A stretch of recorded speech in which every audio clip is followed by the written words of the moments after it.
You shared something today that wasn't true. You don't know that yet, but statistically, you did. In 2018, MIT researchers tracked 126,000 stories shared on Twitter over a decade. False news was 70% more likely to be reshared than true news, reached people 6 times faster, and spread further at every level of every cascade. And 97% of that spread was not bots. It was people. People exactly like you. The question is not why other people fall for this. The question is why your brain is built to prefer it.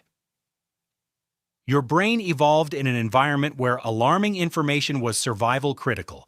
A rustle in the grass meant a predator. A face showing fear meant danger was near. A rumor that the water downstream was contaminated could save your life or end it.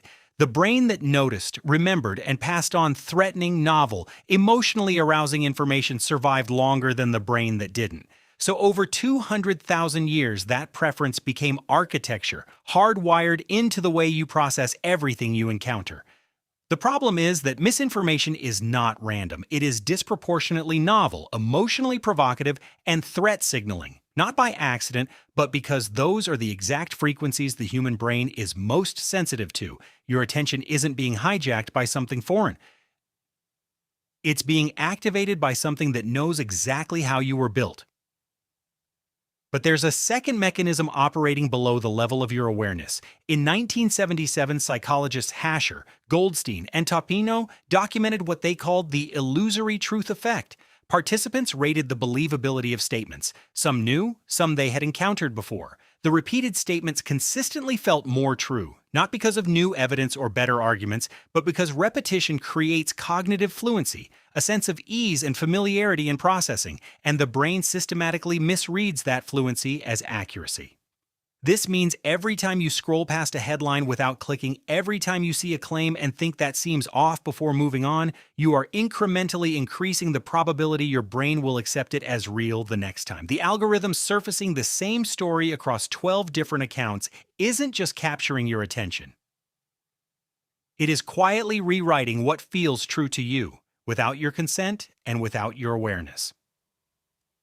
And then there is the third layer, the hardest one to sit with. People don't share misinformation because they're confused or uninformed. They share it because it confirms what they already believe. Psychologists call this motivated reasoning, the tendency to evaluate new information not as an open question but as evidence to be accepted or rejected based on whether it supports a conclusion already reached. When information aligns with an existing belief, the brain releases dopamine. It produces a felt sense of insight, of clarity, of recognition, of finally someone is saying what you already knew. The neurological experience of believing a lie that fits your worldview is indistinguishable from the experience of discovering something true. The same reward, the same feeling of certainty, the same impulse to share. Which means the most dangerous misinformation is never the obviously false story. It's the story that arrives already shaped like something you believe, because at that point, your brain is no longer evaluating it. It's confirming it.